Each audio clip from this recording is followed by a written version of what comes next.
Let's move on to our 5 headlines.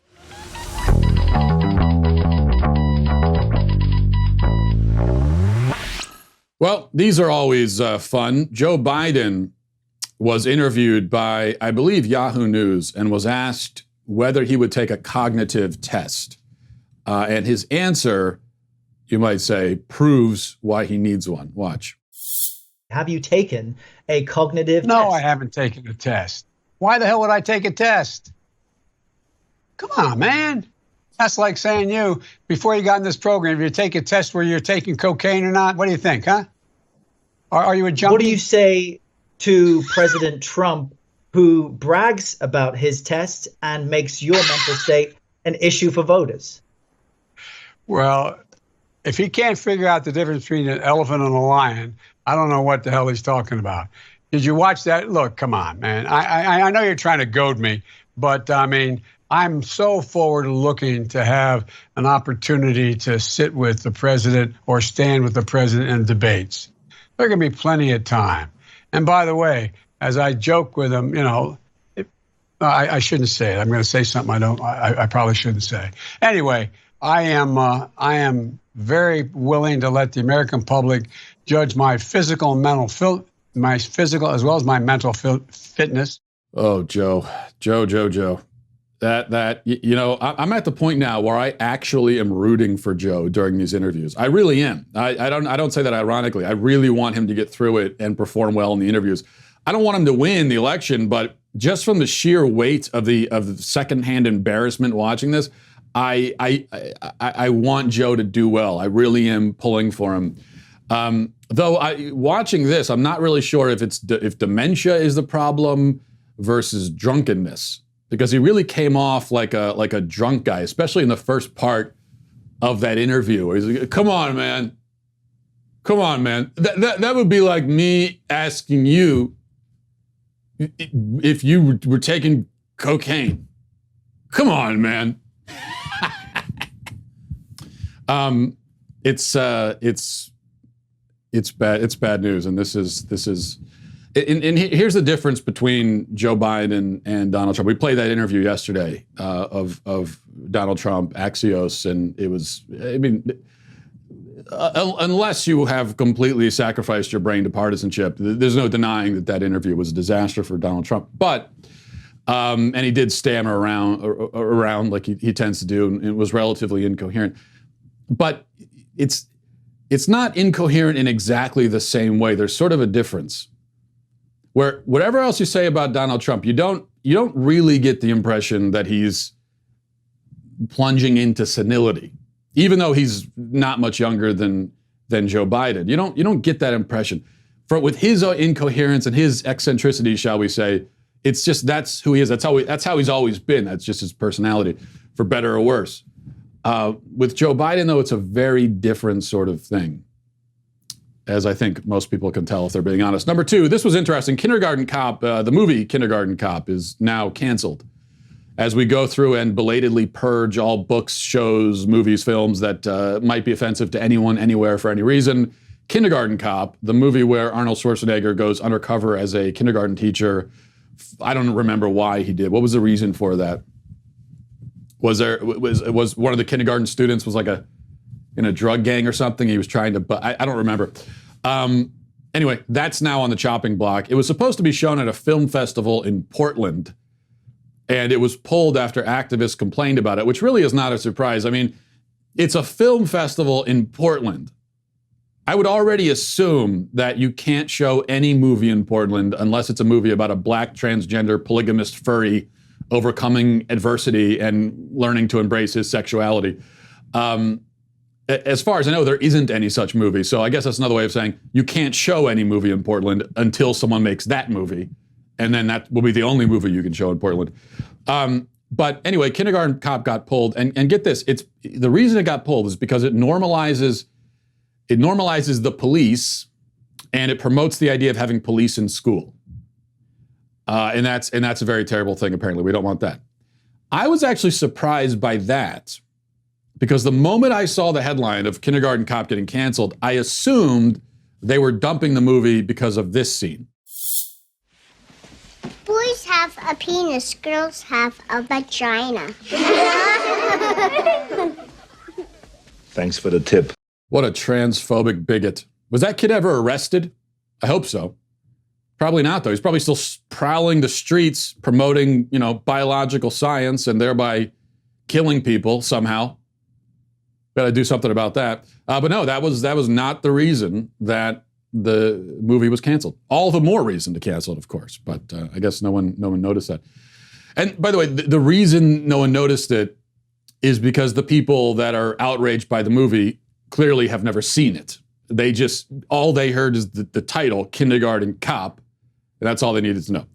Number 3, Jerry Falwell Jr., president of Liberty University, raised some eyebrows, as they say, when he apparently posted on his Instagram a photo of himself and a young lady on a yacht in revealing outfits, drinking what would very much appear to be alcohol. Here's the picture, which was deleted, but not before a reporter for the Houston Chronicle grabbed it and put it on Twitter. So there you go there. You've got the young lady, unbuttoned mini shorts, the shirt hiked up. Falwell, too, horrifyingly, has his own pants unbuttoned and his midriff showing. And now I, looking at this, really feel the urge to burn out my eyes with a soldering iron. Like I said, these pictures were deleted. And from what I've read, this was on a yacht, some kind of, or some other kind of boat, and was apparently a costume part. I'm not sure what costume this is supposed to be. And let me also point out that Falwell is 58 years old. And this really only proves my point that grown men, grown adults, should not wear costumes. Certainly not that costume, but really any costume.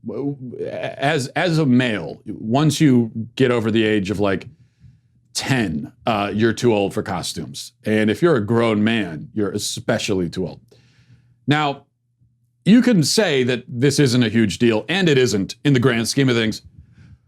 But the problem is that he's the president of Liberty University. And Liberty has very strict guidelines and rules. And according to those rules, students could be fined or even expelled about 5 times over for taking that same picture.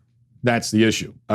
He violates multiple rules that students not only can be penalized for, but are penalized for, have been many times. The alcoholic beverage, the outfits. Students have faced very harsh penalties for exactly this kind of thing. And now you can say that, well, it's different because he's not a student and he's not on campus. Okay, fine. All right. But it is, to put it mildly, extremely poor leadership to go and do, not just do, but then publicize yourself doing the very thing you punish other people for doing.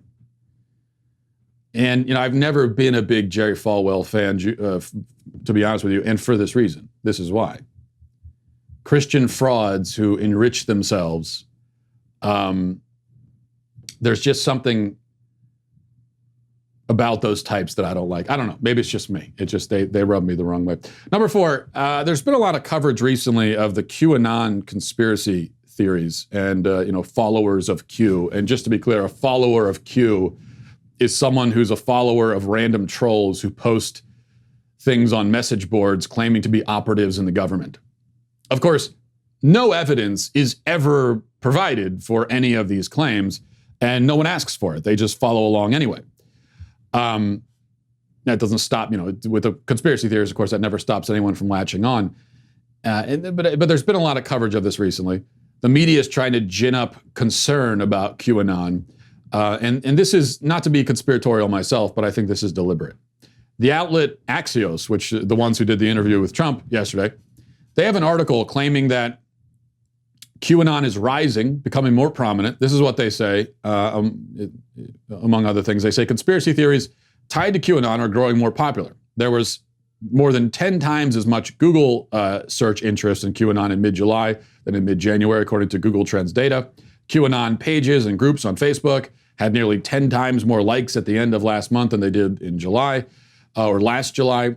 There has been a 190% increase in the daily average number of tweets with popular QAnon hashtags since March. And the article claims parts of the mainstream Republican Party have latched on, helping drive its conspiracy theories mainstream. 11 QAnon supporters are now 2020 Republican congressional nominees. That I would have to look up myself before I would take them at their word on that one. But either way, 2 points to be made here. The first, as I said, I think there's a deliberate attempt right now by the media to make the QAnon people more visible.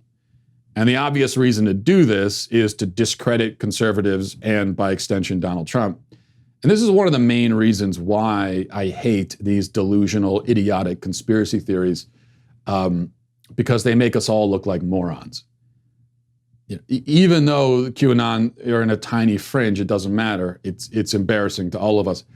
The second point, you know, the question always is, like, why do people go in for these kinds of conspiracies, especially one like Q, that is so absurdly lacking in any supporting evidence whatsoever? And I think part of the reason for that, as I've been thinking about it, in fact, I was reading a book recently, not about QAnon, but that mentions this phenomenon called agent detection. And this is a phenomenon in all sentient creatures where, you know, animal or human, we tend to assume that there's purposeful intention behind events that may or may not actually have purposeful intention behind them. And this is an evolved capacity, and it's necessary for survival. You can see why. So, for example, a deer in the woods hears rustling in the leaves and runs off, assuming that the rustling was caused by a predator. Could have just been the wind, but instinctively the deer assumes intent, assumes there's an intelligent agent behind the noise, and runs off, which you could see how that would aid in survival. We do this too. We hear a bump in the night, you know, at your house, and immediately you assume that there's an intruder, right? Even though almost always, for almost everyone, in almost every case, the noise has some innocuous cause, but it's a survival instinct where the first thing you think is someone's in the house. So sometimes people can have what's called hyperactive agent detection, where they're inclined to find intelligent and purposeful agency behind every corner, lurking in everything. And I think that's the problem with conspiracy theorists.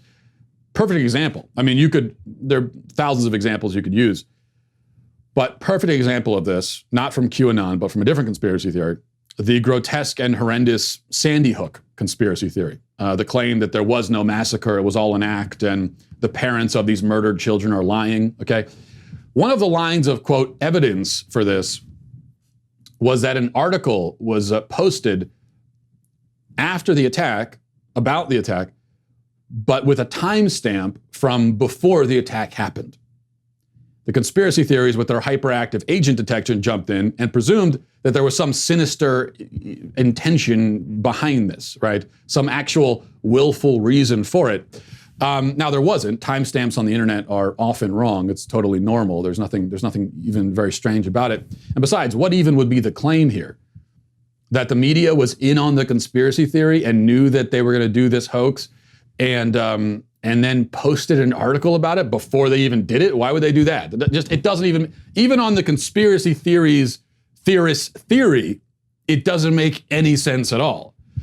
But even so, not to mention the whole idea of having a conspiracy theory that is that wide-ranging, that includes all these government agencies and the media, and somehow everybody keeps the secret. No. Have you ever met a person? They're horrible at keeping secrets. The idea that hundreds of people in all these different industries could be involved in something like that and never tell anybody is just another reason why the whole thing is absurd. But in any event, that's what agent detection is. Conspiracy theorists see something that's kind of an anomaly or a coincidence or an unexplained detail, and they, in their heads, extrapolate this entire wild story that is purely an invention of their imagination, but they don't realize it because it's an instinct. And for them, it's an instinct gone completely mad. Or in any case, that is my theory to explain their theories. Number 5, from the BBC, German car maker Audi has apologized for an advert showing a little girl eating a banana in front of a high-performance car after it drew a torrent of criticism on social media. So I almost feel like I don't have to read past that. That's just all you need to know. It's a girl eating a banana next to a car, and that people were upset. You can see the picture there. I can't even quite imagine. You have to be pretty creative. Speaking of agency detection, you have to be pretty creative to find a way to be. It wouldn't occur to me to be offended by that. And that's the one thing I respect about these politically correct whiners, is that The one thing, they're very creative, just like the QAnon conspiracy theorists, actually. They're creative as well, and I respect that.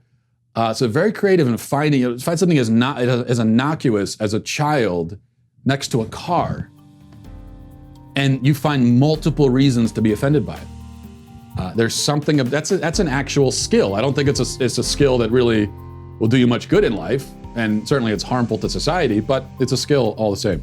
Well, I hope you enjoyed that clip from the Matt Walsh Show. If you did, go ahead and hit that subscribe button right down there so you can stay up to date on all of our future content.